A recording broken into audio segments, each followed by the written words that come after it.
Loyola Café.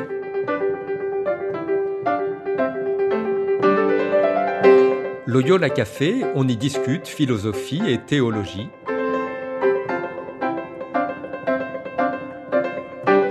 C'est là que chaque semaine, Isabelle et Parnell dialoguent avec un enseignant des facultés Loyola Paris, le temps d'un café. L'émission d'aujourd'hui est animée par Parnell Ledaga.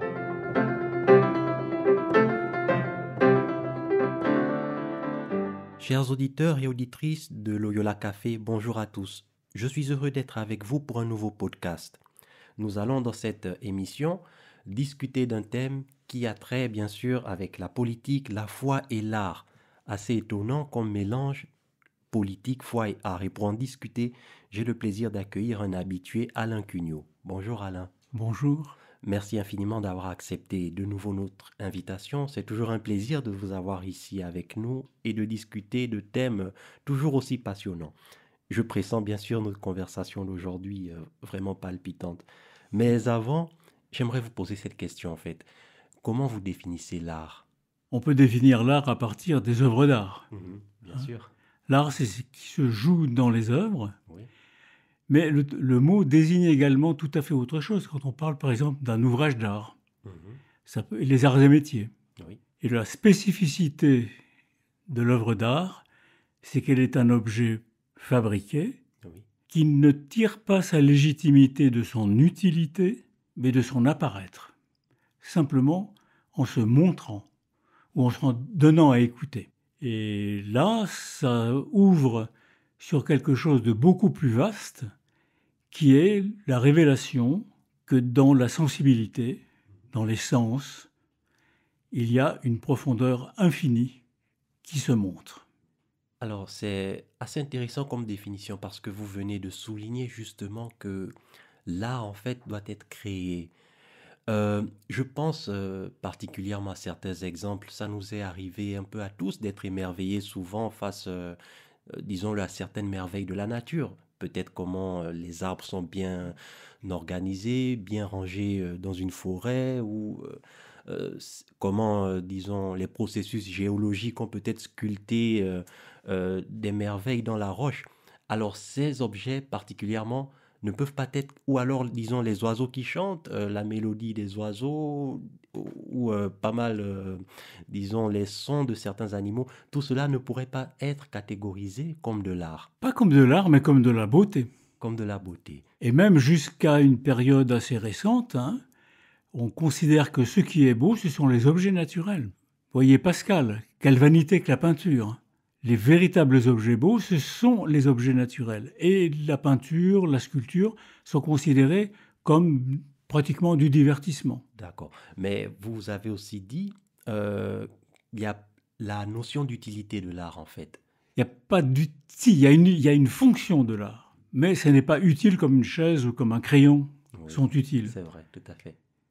La légitimité de l'objet qui se présente sous la forme, mettons, d'un tableau, c'est la manière dont il apparaît, dont il se donne à voir. Intéressant et vraiment subtil comme distinction, je dois l'avouer. Mais alors, quel rapport l'art peut-il avoir avec la politique ? Enfin, c'est une question que je pose. Je me dis au fond de moi, c'est sûr qu'il y a un rapport, mais j'arrive pas à le définir. Alors, quel est ce rapport ? Et d'ailleurs, s'il existe, est-il important, souhaitable, négligeable, par exemple ? Naturellement, tout dépend de ce qu'on entend par politique. Oui, Si on entend par politique l'exercice du pouvoir, le rapport entre l'art et le politique va être, comment dire, assez problématique. oui, et pourquoi ?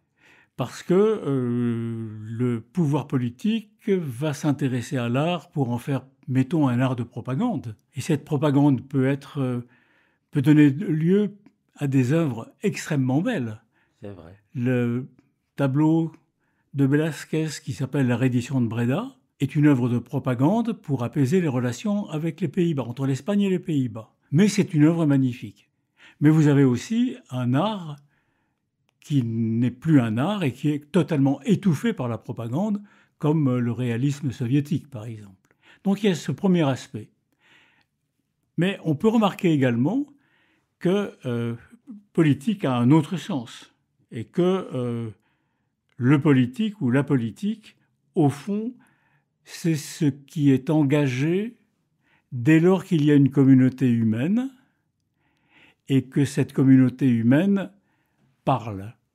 Je crois qu'il y a un lien au langage et un lien entre langage et politique qui est extrêmement profond. Ah, ça c'est certain. Et donc, les œuvres d'art, elles vont être liées à cette capacité de parler. La preuve, moi j'ai eu la chance, quand j'avais 11 ans, de voir les originaux des grottes de Lascaux. Ah oui, parce que ce que nous voyons aujourd'hui sont des copies. Ce sont des reproductions, Voilà. ce sont des copies. Moi j'ai vu les originaux. Or, il y a deux certitudes, mais qu'on n'a même pas besoin de faire apparaître, c'est que ceux qui ont peint parlaient. Ils avaient un langage. Et ils appartenaient à une communauté. On ne sait pas grand-chose d'autre. Mais ça, c'est évident. Donc il y a bien... l'art vient se situer à cet endroit où le politique est vital et régule les rapports que nous avons les uns avec les autres. Mais alors, si ceux qui ont, disons, peint dans les caves, dans les grottes de Lascaux il y a des milliers d'années, ils parlaient, comme vous le dites. Mais peut-on dire que ceux qui ont reproduit ces arts, qui ont copié, parlaient aussi? C'est vrai que c'était un emploi, je veux dire, c'était un travail payé, on les a mandatés pour qu'ils fassent cela. Mais ça doit être très intéressant pour eux de refaire ça, oui, assurément. Alors, donc, là, nous venons d'aborder la dimension, en fait, le rapport entre l'art et la politique. Mais l'art et la foi ont-ils aussi un rapport? Le rapport le plus étroit. Et pourquoi plus étroit qu'avec la politique, par exemple? Parce que ce rapport est immédiat. L'acte de création est un acte qui demande de la part de l'artiste un engagement qui signale son rapport à ce qui, pour lui, représente la transcendance et l'absolu. Et ça ne concerne pas seulement l'art sacré. Ça concerne toute forme d'art. Quand on a un objet dont on peut dire que c'est une œuvre d'art, on peut dire également que celui qui l'a fabriqué était en train de faire apparaître à ses propres yeux ce qui, pour lui, comptait le plus. C'est intéressant tout cela. Mais alors, pour finir, disons, quel est le rapport qu'il y aura entre les trois? Parce que nous avons vu qu'il y a un rapport entre l'art et la politique, il y en a un entre l'art et la foi, mais les trois réunis, quel serait le rapport? En fait, peuvent-ils être dissociés? Ou alors sont-ils indissociables? Une société peut-elle, disons-le, les questions sont un peu provocantes parfois, mais une société peut-elle prospérer si la relation de ces trois n'est, disons, pas optimale, ou alors si seulement l'art existe et pas la foi, ou seulement la foi? Vous voyez un peu différentes combinaisons possibles. Oh, je vois, oui. Je pense qu'effectivement, il faut que les trois choses soient présentes dans une société. Et on peut essayer d'imaginer ce que serait une société dans laquelle l'art serait absent. Ça voudrait dire que la foi, c'est-à-dire la tension vers ce qui transcende infiniment, ne trouverait plus de lieu où s'attester. Alors ça voudrait dire également que ne resterait que le politique qui prendrait la place de l'absolu, et on obtiendrait, au fond, un régime totalitaire. Il n'y aurait plus que l'espace public qui existerait, et la vie serait faite de défilés, de commémorations, d'hommages rendus au pouvoir. On aurait ça.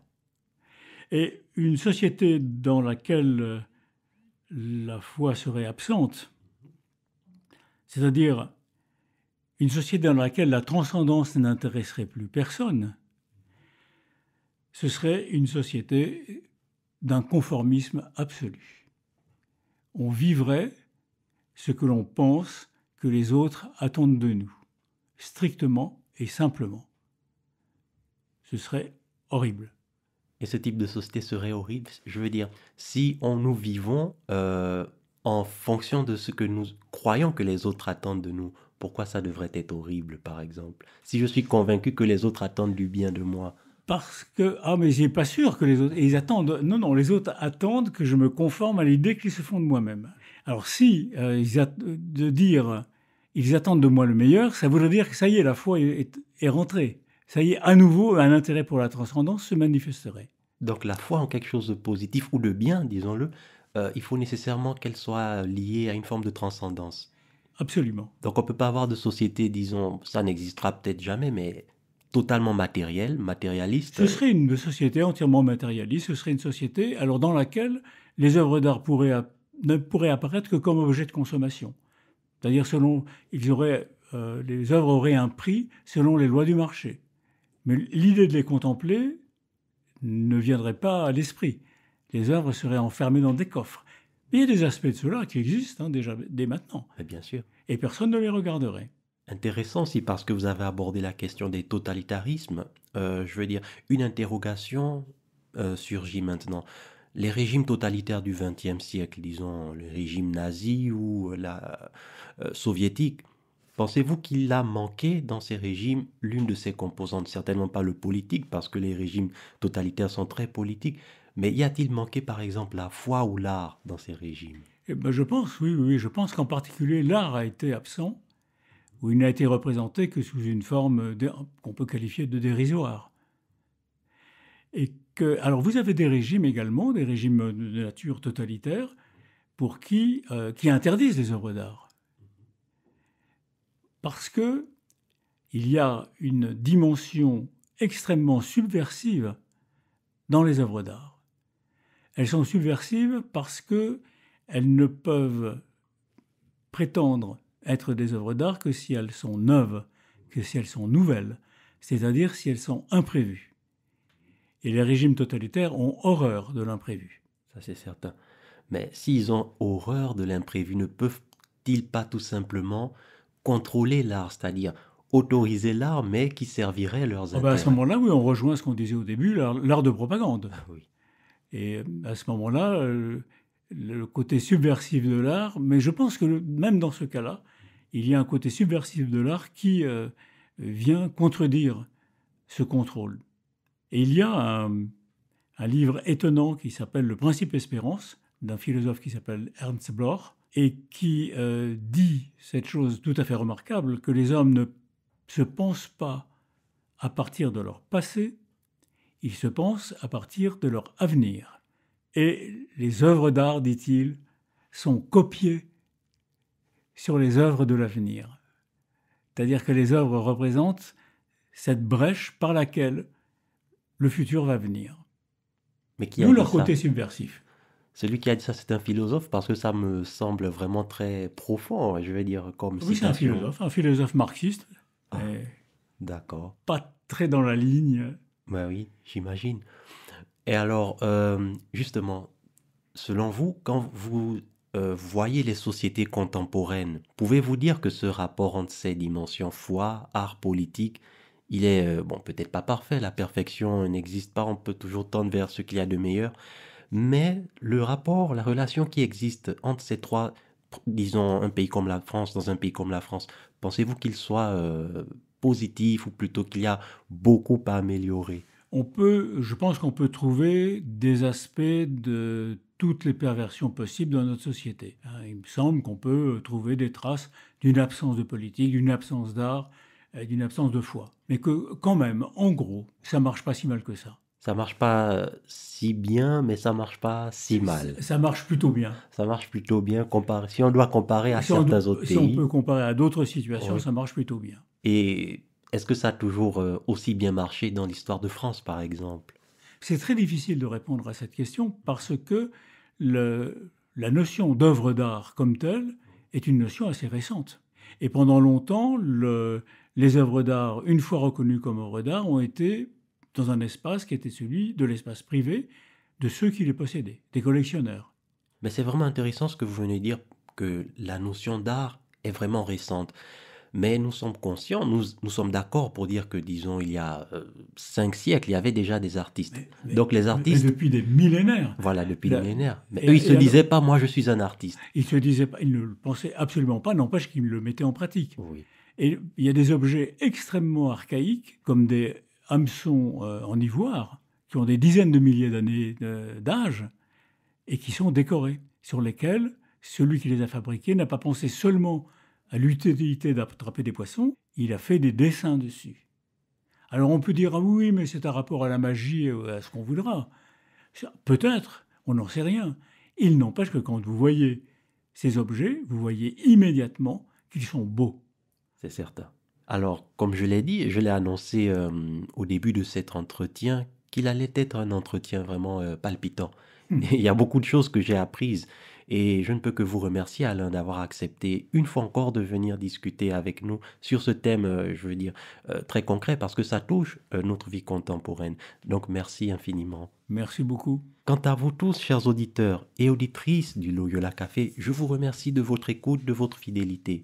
Comme d'habitude, nous nous donnons rendez-vous dans 2 semaines, dans 15 jours. D'ici là, portez-vous bien. À très bientôt et au revoir.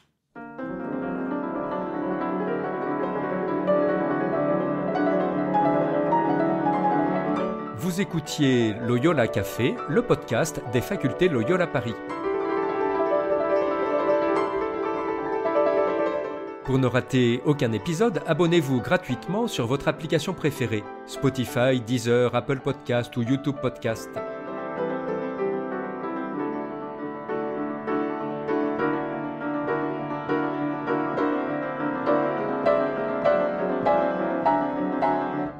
Et sur notre site internet www.loyolaparis.fr, découvrez l'ensemble de nos cours et conférences en philosophie et théologie. À bientôt.